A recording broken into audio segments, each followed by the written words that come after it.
বলবো রেডি হবো? তুমি বলো। হে প্রিয়ন, আসসালামু আলাইকুম। কেমন আছেন? তো আশা করছি সবাই ভালো আছেন। আজকে আমি কোথায় এসেছি বুঝতে পারছেন? আজকে আমি এসেছি শারজার এয়ারপোর্টের পেছুতে আছি। তো আমাকে দেখে বুঝতেই পারছেন আমি কোথায় আছি। তো আমি আজকে একটা বাগিচা আছে, তো এই পাথরটাকে দেখে বুঝতে পারছেন? এই পাথরটা হচ্ছে এই দেশে কি বলে জানি না, ইন্ডিয়াতে। তো এটা কিছু একটা পাথর হবে। এই পাথরটা আমার নাম জানা নেই, যদি থাকে কেউ কেউ জেনে থাকলে আমাকে কমেন্ট করে বলবেন, ঠিক আছে? আর এই দেখুন কত সুন্দর একটা বাগিচা। এখানে অন্ধকার হয়ে গেছে, তো না হলে আমি দিনের বেলা এলে ভালো করে বুঝতে পারতেন। তো লাইটের আলো নেই বলে একটু প্রবলেম হচ্ছে, তো কিছু করার নেই। তো আজকে আমি এসেছি শারজা এয়ারপোর্টের পেছুতে। ওই দেখুন, দেখতে পাচ্ছেন কিনা জানি না, পেছুতে ফ্লাইট উঠছে, লাফছে, অনেক কিছু করছে, কিন্তু এইগুলো থেকে দেখা যাচ্ছে না। এই মুহূর্তে এখন বন্ধ আছে। যখন আমরা এসেছিলাম বিকেলবেলা তখন উড়া লাফা করছিল। তো এই দেখুন, এখানে যে ঘাস দেখতে পাচ্ছেন, যেখানে ছাগল গরু এলে এই ঘাসগুলো খেয়ে নেবে, কিন্তু এখানে যা পরিষ্কার পরিচ্ছন্ন হয়ে আছে, তো এখানে কিছু হবে না কারণ এখানে কিছু অ্যালাউ নেই দেখুন এখানে খেজুর গাছ দেখে বুঝতে পারছেন কত বড় বড় খেজুর গাছ আছে এখানে। কারণ এই গাছগুলো আশা করছি বড় তুলে এনে কোথাও কিনে বসানো হয়েছে, কিন্তু যখন এই খেজুর গাছগুলোতে যখন সিজন হয় তখন বড় বড় অনেক খেজুরের কাঁড়ি থাকে, কিন্তু এখন খেজুরের সিজন নেই। তখন শীতের মৌসুম, যখন গরমকাল থাকে তখন অনেক খেজুর থাকে। দেখুন এখানে বালির মধ্যে খেজুর গাছ, কারণ দেখতে পাচ্ছেন এত বড় বড় খেজুর গাছ বালির মধ্যে, কিন্তু আমাদের ইন্ডিয়াতে এখন মাটির মধ্যে লাগালেও হতে চায় না গাছ।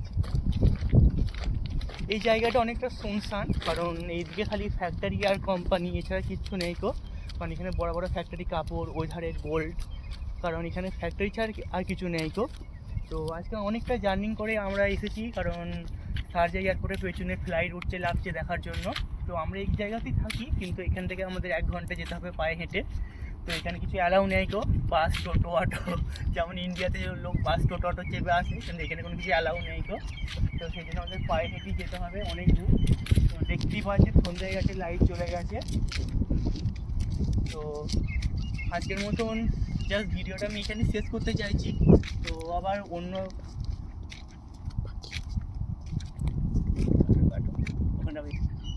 আবার শুনতে পাচ্ছেন পাখি, কারণ এই সাইডটা দেখুন খালি বালি আর মরুভূমি।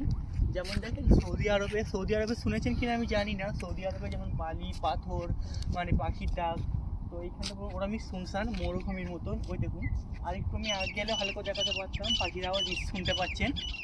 তো আর একটু আগে গেলে নিশ্চয়ই দেখাতে পারতাম, কিন্তু আজকে অনেকটা টাইম লেট হয়ে গেছে, তো না হলে আমি অবশ্যই দেখাতাম। তো অন্য কোনো দিনকে নেক্সট টাইমে যখন আবার আসবো তখন অবশ্যই আমি দেখানোর চেষ্টা করব। তো আজকের মতন তো আর কিছু এখানে দেখানোর মতন কিছু আর নেই তো যদি আমার ভিডিওটা যদি ভালো লেগে থাকে অবশ্যই লাইক, কমেন্ট আর শেয়ার করবেন। তো যদি যারা শারজায় থাকেন তো তারা নিশ্চয়ই এই জায়গাটা চিনবেন, তা অনেক কেউ চেনে না কারণ শারজায় এই জায়গাটা সবাইকে অ্যালাউ করে না তো দেখুন জায়গাটা হচ্ছে আমেজিং এবং অনেক সুন্দর, নিরিবিলি জায়গা, অনেক কি বলবো খুবই ভালো জায়গা, আমার তো খুবই পছন্দ। তো আজকের মতন এইটুকুনটা একটা ভিডিও ছিল সানডে। তো যদি ভালো লেগে থাকে অবশ্যই আমার পাশে থাকবেন। তো আজকের মতন tata, good night, bye bye.